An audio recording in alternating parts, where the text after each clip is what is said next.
For me, it was about finding the right fit when it came to a job. 18 months after leaving the military, where I worked as a field medic, I'd already been through 4 different jobs and wound up quitting every single one.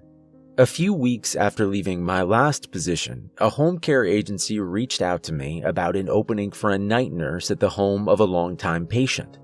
The prospect of working a night shift and simplicity of focusing on a single individual was appealing and unique from my previous jobs. I ultimately accepted the position, and after 2 weeks of orientation training, was ready to get started. The patient's name was Rudolph Tweeg. He was 104 years old and suffered a stroke about 25 years ago that put him in a catatonic state. He couldn't move or speak and would need to have everything done for him, from nourishment to bathing and transportation. Apparently, he was a very wealthy man and lived in a large house where he wanted to remain in lieu of being transferred to a medical care facility. Aside from my full-time work, I like to write and keep journals. The following entries recount my first night working at Mr. Tweeg's home. 8:41 p.m. I arrived at the Tweeg residence at 7:50 p.m. I pulled up in the circular driveway and noticed the lights were on inside the giant brick white house, but didn't see any other cars. When I spoke to Mrs. Bowe, the care team's head nurse, she clarified I would be alone upon arrival, but would have instructions left for me. At the front entrance, I found an envelope with my first name written on it, and it contained the following letter.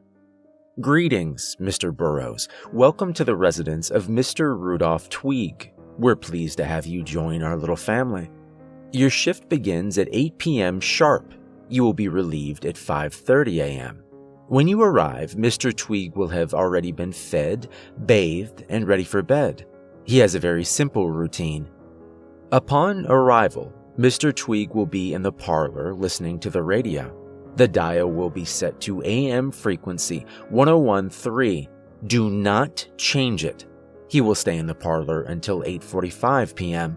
Move Mr. Tweeg to his study from 8:45 to 9:30 p.m. He likes listening to his audio tapes. Follow the instructions on what tape to play for him that night. At 9 p.m., make sure all windows and doors leading outside are locked. Mr. Tweeg goes to bed at 9:30 p.m.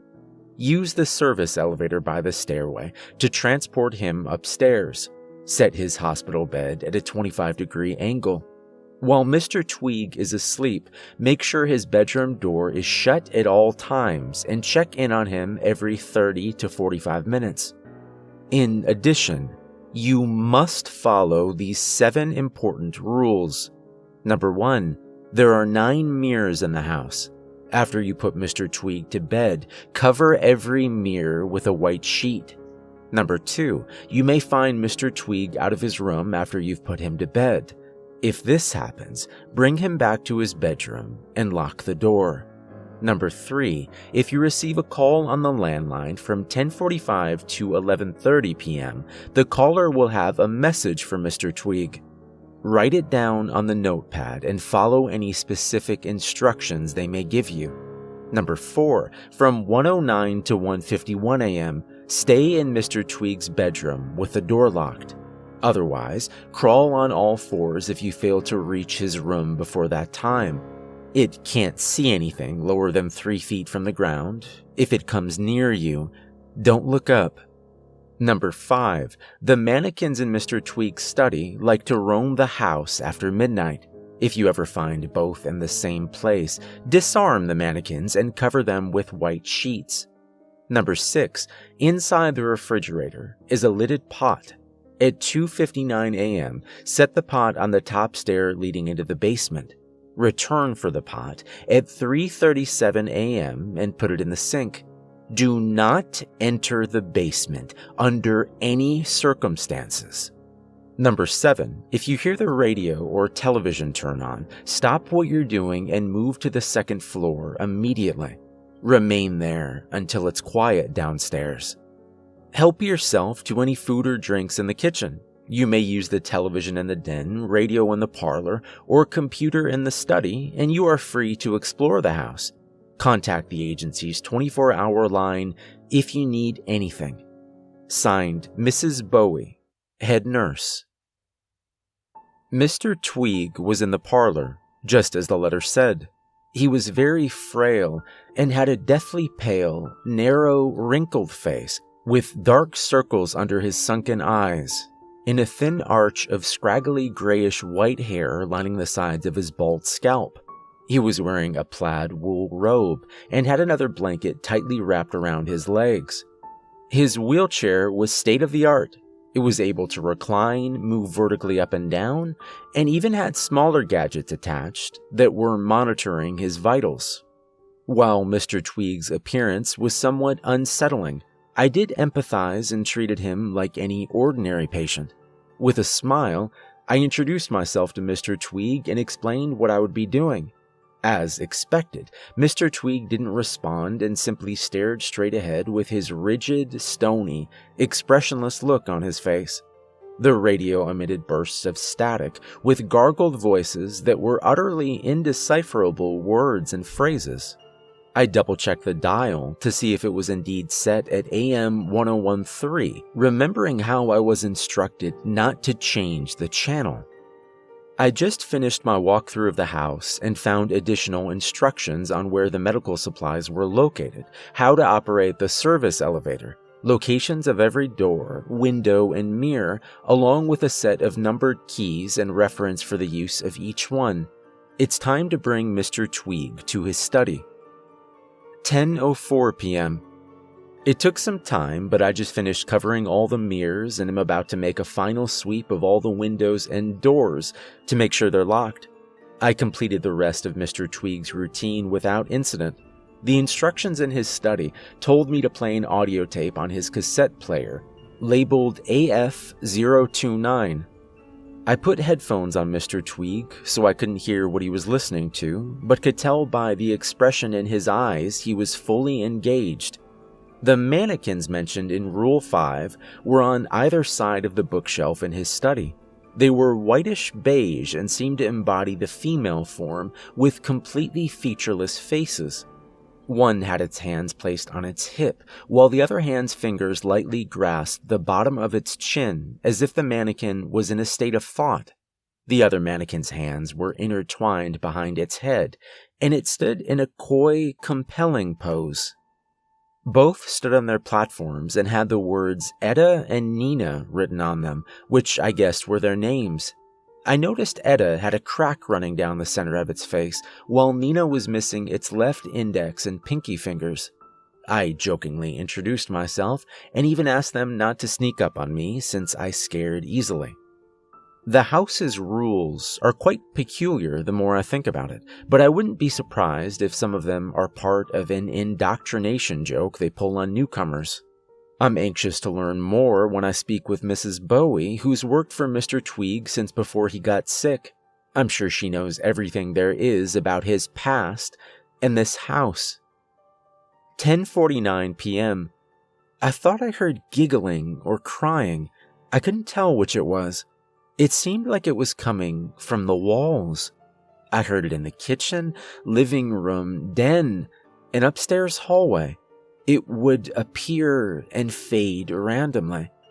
I may have just been hearing things. It's an old house, after all. 12:06 a.m. About an hour ago, I received a strange phone call on the house's landline. I probably shouldn't feel this way, since Rule 3 mentioned this might happen. When I answered, there was a lot of static on the other end, eerily similar to the radio station Mr. Tweeg was listening to in the parlor. After asking who it was, a deep, raspy male voice with an unidentifiable accent told me to let Mr. Tweeg know that everything was going according to plan in somewhat of a sinister-sounding tone. He then told me to open the basement door and relay the same message from the top of the stairs. The most unnerving part about the call was whoever I spoke with addressed me by my first name. This really threw me off guard, but I rationalized that Mrs. Bowie probably told him who I was at some point. Nonetheless, I couldn't shake off how unsettled the conversation left me, and it only got worse when I followed the man's instructions. When I opened the basement door, it revealed a decrepit wooden staircase that seemed to lead into a pit of impenetrable blackness. Intimidated by the sight, I nervously uttered the message that everything was going according to plan and wasn't sure if I was supposed to wait for some kind of response. After about 20 seconds, a cold, dry breeze flowed up from the basement, sending chills down my spine and made the hairs on my arms stand. That was more than enough for me to shut the door. 12:19 a.m. I keep hearing scratching noises. They're coming from the floor. I think Mr. Tweeg hears them as well. 12:41 a.m. I can't explain what just happened to me. I did another check on Mr. Tweeg, and when I was walking down the stairs, I felt this concentrated burning across my forehead. It was brief, but so sharp and intense I almost tumbled down the stairs. I swiped the area with my fingers, which, to my horror, were covered in blood. I ran to the bathroom and tore off the sheet covering the mirror. I had a cut running diagonally down the left side of my forehead, from where blood was streaming down my face. Pressing some tissues over the cut, I opened the mirror and checked the medicine cabinet for Band-Aids. I found one, but as I closed the cabinet and glanced in the mirror, I caught the parting trails of someone in a white dress or gown gliding down the hall. I quickly spun around and remained frozen in place for a good 5 minutes. After nothing happened, I convinced myself it was just a figment of my imagination. I applied the Band-Aid to my forehead and put the white sheet back on the mirror. Some of the blood I wiped off my forehead had gotten on the sheet. I was alarmed at first, but remembered reading in the instructions there were extra white sheets in the linen closet on the second floor. When I stepped out of the bathroom, I screamed at the top of my lungs and almost fell backward when I was greeted by the sight of Mr. Tweeg sitting in his wheelchair. The old man was hunched forward, his withered head hanging and arms dangling at his side like he was ashamed of being found. I hastily returned him to bed and locked the bedroom door, remembering the instructions from Rule 2. Maybe it's the solitude or first day jitters, but I'm starting to have my doubts about working at this place. I have no idea how I got that cut on my forehead, and after that experience with Mr. Tweeg, I'm very tempted to just get up and leave. The thought of leaving Mr. Tweeg alone, however, is what's ultimately forcing me to stay. 1:03 a.m. After my spontaneous bleeding episode, I've been in the study to try and calm my nerves by listening to some music and checking my social media. I was distracted by one of the desk drawers being partly open, and being the compulsive person that I am, I tried shutting it, but realized it was stuck. When I pulled out the drawer to flatten everything inside, a white manila folder caught my eye. I'm normally not an intrusive person, but my curiosity got the best of me when I saw Case B071 and a red X written on the label. The folder contained a cluster of papers, with the top one being a file on a young girl whose name was blacked out. The file appeared to be some sort of medical record and dated back to 1984. There were some notes jotted under a box labeled symptoms, which made me extremely uneasy as I read through them. Skin discoloration now at 80%, exhibiting extreme human strength, leather restraint starting to give, screams breaching soundproof barriers, increased tranquilizer dosage proving ineffective. Another box labeled notes read, approaching 180 days, conditions worsening, is now completely despondent. Parents are growing impatient and demanding answers, running out of options. Might have to call in friends from the city, but it might be too late. IE's conditions for release are ludicrous and damning, but we might not have any other choice. That was as far as I read when I realized something in the corner of my eye and froze. The mannequins were gone. 1:57 a.m. I don't know what to do. I'm too afraid to leave Mr. Tweeg's bedroom. I went downstairs and got a soda from the fridge. When I turned around, my eyes were inches away from the tip of a kitchen knife held by one of the mannequins. It was Etta, who I recognized from the crack running down its face. It now held a knife in one arm, raised in a stabbing gesture, its plaster fingers tightly clenching the handle. Behind it was Nina, who brandished a meat cleaver in one hand and a bread knife in the other. I thought if I so much as budged, the mannequin would jam the knife through my eye, but it didn't. I remembered Rule 5 after what felt like an eternity and tiptoed around the mannequins before bolting upstairs to the linen closet. I retrieved 2 white sheets, but when I returned to the kitchen, they were gone. Was I supposed to disarm them first? Where are they now? It was then I realized I'd broken another rule earlier that night. I forgot to write the caller's message down for Mr. Tweeg. I didn't even have time to react to the panic that ensued. All the lights in the house went out. After a few seconds, I started hearing this rhythmic thump, immediately followed by a slow, heavy scraping. Whatever was making that noise appeared to be heading towards the kitchen. I was too afraid to budge at first until my eyes drifted towards the stove clock's glowing numbers, which read 1:09 a.m. I instinctively collapsed onto the floor and kept my head down. Trying to repress my whimpers and sniffles, I slowly crawled out of the kitchen towards the stairs. All I had to do was stay low, ascend the stairs, and make it to Mr. Tweeg's bedroom. The last thought I had was at least Mr. Tweeg's bedroom was locked and he was safe before I heard the continuous thumping and scraping come from behind me. I saw a pair of large, light, bluish-gray feet appear next to me.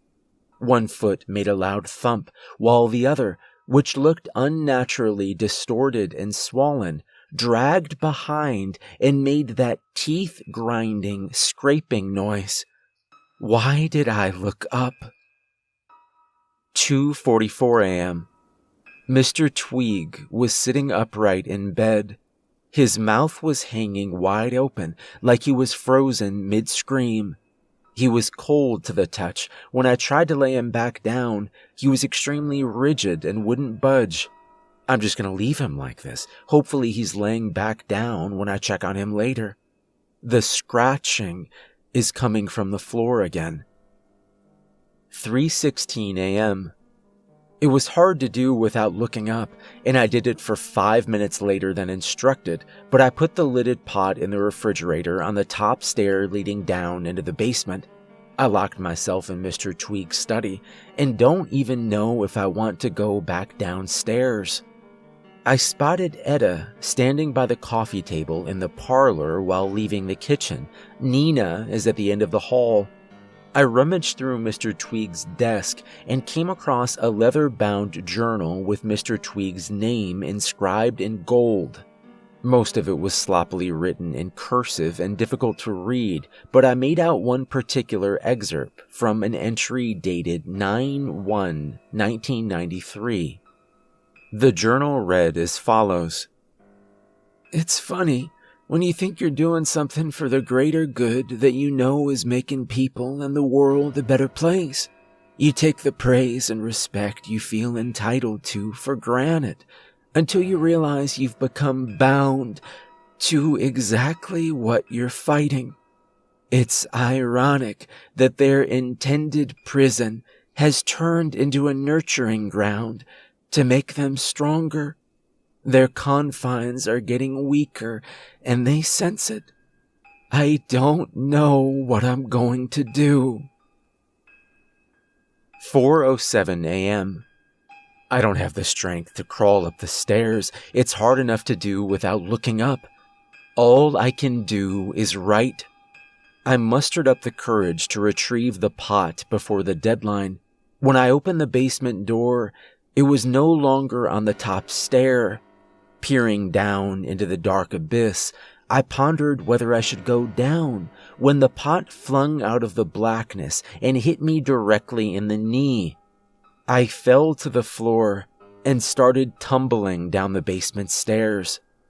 The inside of the pot was coated in a thick red ooze that smelled like smoky, rotting meat. Some of it got on me. It was when I started frantically scrambling up the stairs that the screams started, a symphony of shrieks and bellows containing tones of agony, sadness, terror, and rage. I reached the top stair when I felt something sharp grab onto my injured leg, like claws digging into my flesh as it tried pulling me down. I used every last ounce of strength to release my leg, too frightened to look down at whatever had grabbed a hold of me. I heard something make its way up the stairs toward me when I slammed the door shut. Whatever it was started pounding on the basement door when it reached the top of the stairs. I heard a few short bursts of hissing and a series of low scratching and scraping noises, which ceased after 10 or 15 seconds. I'm pretty sure my kneecap is shattered and the lower half of my shin is covered in deep slash marks that formed a steady, smeary blood trail behind me. The pain is unbearable. I'm hoping if I lay here, I can eventually drift off and be discovered by the first arriving member of the daycare team at 5:30 a.m. Or not. I just heard a sound in the den. I think the television turned on.